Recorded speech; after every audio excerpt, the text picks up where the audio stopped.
BA, BCom, BSc, MA, MCom करें विश्व की सबसे बड़ी यूनिवर्सिटी इग्नू से। सॉल्व असाइनमेंट्स और गाइड बुक्स प्राप्त करें। संपर्क करें Mahakal computers, DAV PG college के पास, पंच मंदिरा मोड़ से दाहिने, सिवान।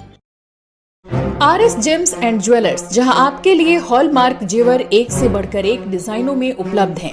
वहीं लेनी हो गोल्ड, डायमंड या चांदी के जेवर तो आज ही चलें सिर्फ और सिर्फ RS जेम्स एंड ज्वेलर्स। सबसे विश्वसनीय shop, Lal palace, station road, Siwan. Mobile number 9572658649 और 7979869474। नमस्कार दोस्तों, अब हम आ चुके हैं प्रयागराज, जहां सबको पता है इस समय महाकुंभ का आयोजन हो रहा है। और इस महाकुंभ के आयोजन में पूरे देश विदेश से साधु संत और अनुभवी लोग आए हुए हैं, जिसमें से अभी हम हैं हिमालय सिद्ध योगी पीठाधीश्वर महामंडलेश्वर श्री वीरेंद्रानंद गुरु जी महाराज। उनके आश्रम में आए हैं। यहाँ पर अभी एक मित्र मिले हैं जो मारवाड़ क्षेत्र के बीकानेर से आए कृष्णा भाई, और वो हालांकि बांसुरी बजाते हैं, उनके अंदर काबिलियत और भी चीज़ें हैं, लेकिन अभी हमें देखना है कि वो ज़्यादातर इधर लोग बांसुरी मुँह से बजाते हैं, लेकिन क्या ये नाक से बांसुरी बजा पाएंगे या नहीं, अभी हम इसे जानते हैं और देखते हैं। फिर उसके बाद हम गुरु महाराज से समझेंगे और कुंभ के बारे में भी सब चीज़ जानेंगे।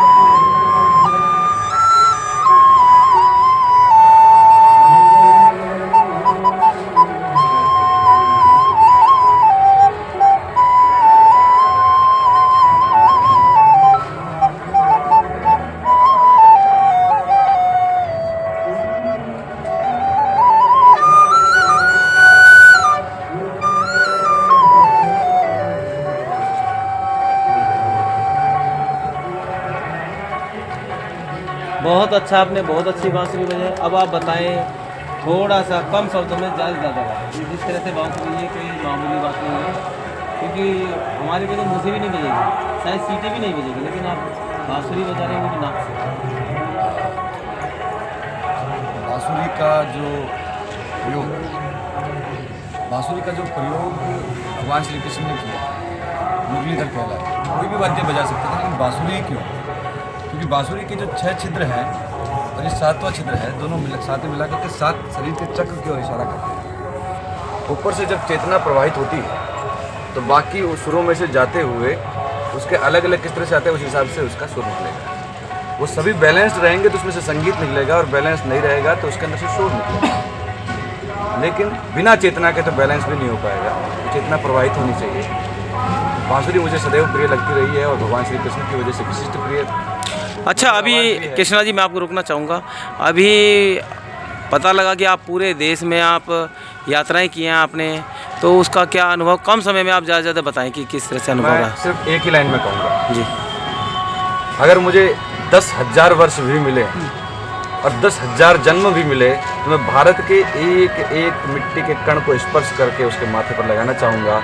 हमारी भारतीय भूमि इतनी महान है, उसका कारण है हमारे ऋषियों ने जो कार्य किया है वो इतना महाअद्भुत। जब बाकी दुनिया जंगलों में इधर उधर फिर रही थी और उनको शायद भाषा भी नहीं आती थी, उस दौर में महर्षि पतंजलि ने योग सूत्र के 395 सूत्र देकर के जीवन का अनुपम ज्ञान को शुद्धतम रूप में बताया।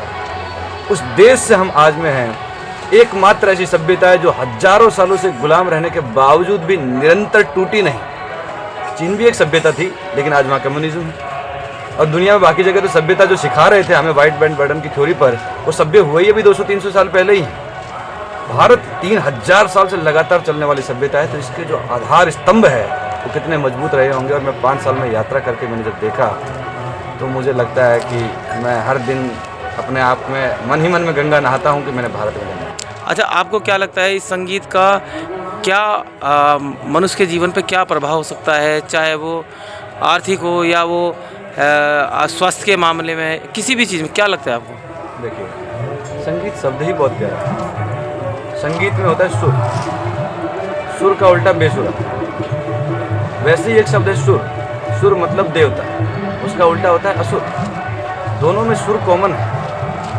तो सुर का अर्थ क्या हुआ? सुर का मतलब प्रकृति के नियमों के साथ तालमेल बिठा करके उस लय में बहना। जब आपके स्वर सारेगामा पाधानीसा उस लय के साथ बहते हैं तो संगीत निकलता है। जब आपके भीतर प्रकृति के नियमों के साथ आप लय में बहते हैं तो आप देवता की तरह, सुर की तरह बिहेव करते हैं। और तभी हम बिहेव कर सकते हैं उसी देवता की तरह जब हमें विशिष्ट ज्ञान प्राप्त हो। और ज्ञान प्राप्त करने के लिए हमारे जीवन में महान संतों का, जो कि भारतीय आध्यात्मिक परंपरा में गुरुओं का विशिष्ट योगदान है, और मैं बहुत सौभाग्यशाली हूँ कि मुझे ऐसे महान गुरुओं का सानिध्य प्राप्त हुआ है। मैं चाहूँगा कि गुरुजी योग के विषय में, कुंभ के विषय में और अधिक बताएं और हम हमारी चेतना को और जागरण किया करें। सर्वप्रथम ATN के चैनल को बहुत बहुत साधुवाद। आपके इस चैनल के माध्यम से सभी श्रोताओं को साधुवाद।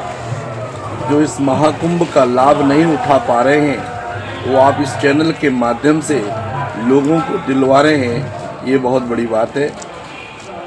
आपकी सीधे बात हिमालयन योगी, हिमालयन पीठाधीश्वर, महामंडलेश्वर स्वामी प्रेमानंद जूना अखाड़े से हो रही है। हिमालयन का अर्थ है अखाड़ा, अखाड़ा का अर्थ है पहाड़, और पहाड़ का अर्थ है कभी टूटने वाला, अटूट। ऐसी जगहों पर हम लोग रहते हैं। और जहाँ तक हिमालयन और देवभूमि का सवाल है, वो केवल उत्तराखंड ही देवभूमि को हम नहीं मानते हैं, बल्कि देवभूमि हिमालय से लेकर के हिंद महासागर तक की देवभूमि है। उस देवभूमि के आप सब लोग, हम सब रहने वाले हैं, और जिसका एक समरसता का संज्ञान, समरसता का विज्ञान, समागम का विज्ञान, वसुधैव कुटुंबकम का विज्ञान इसी कुंभ में दिखाई देता है। इसलिए मैं मानता हूँ कि पूर्ण कुंभ, महाकुंभ के अलावा इसको विश्व कुंभ का भी मैं नाम देता हूँ। यह विश्व कुंभ है जिसमें सभी सनातनी आकर के एक फेसलेस होकर के, जिसमें कोई किसी भी प्रकार का अहंकार नहीं, अहम नहीं, दुराचार नहीं, द्वेष नहीं, विद्वेष नहीं, भय नहीं, डर नहीं, एक ही लक्ष्य है कि गंगा जी में स्नान करना है। अपवित्रः पवित्रो वा सर्वावस्थां गतोऽपि वा। जल की 2 बूंदें शरीर में डाल कर के हम अंदर और बाहर से सुखमय जीवन को जीने के लिए पवित्र हो जाए। जो हमारे राजस्थान के भैया यहाँ पर आए हुए हैं, जिनका नाम ही कृष्ण सत्य है, इनके माता पिता को भी बहुत बहुत साधुवाद कि जिन्होंने अपने पुत्र का नाम कृष्ण रखा और आगे जोड़ दिया सत्य। कृष्ण ही सत्य है, काला ही सत्य है, क्योंकि सभी काले हैं।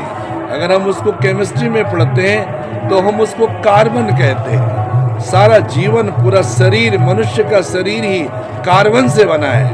कार्बन माने कोयला होता है, कोयला माने कोल होता है। अगर वो कोल न हो तो ये संसार नहीं टिक सकता है। ऐसे कार्बन को अपने बीच पाकर के कृष्ण सत्य जी ने अपनी साधना से मुरली में भगवान को पाने का प्रयास किया, और 7 सुरों को, 7 संगमों को, 7 नदियों को, 7 सप्तस्वरों को और 7 महासागरों को पार करके अपने शरीर के 7 चक्र, 7 रंध्र खोल करके 7 चेतनाओं को एक बिंदु में मिला करके ये स्वरों का आपको आदान प्रदान कर रहे हैं। इनको ईश्वर प्राप्ति है, इनको भगवान प्राप्ति है, भगवत प्राप्ति, भगवान भजन करते हैं। इनको भी बहुत बहुत साधुवाद। और इसी तरह से संगीतमय जीवन सबका बनाए, और बिना संगीत के जीवन अधूरा है। ओम नमो नारायण।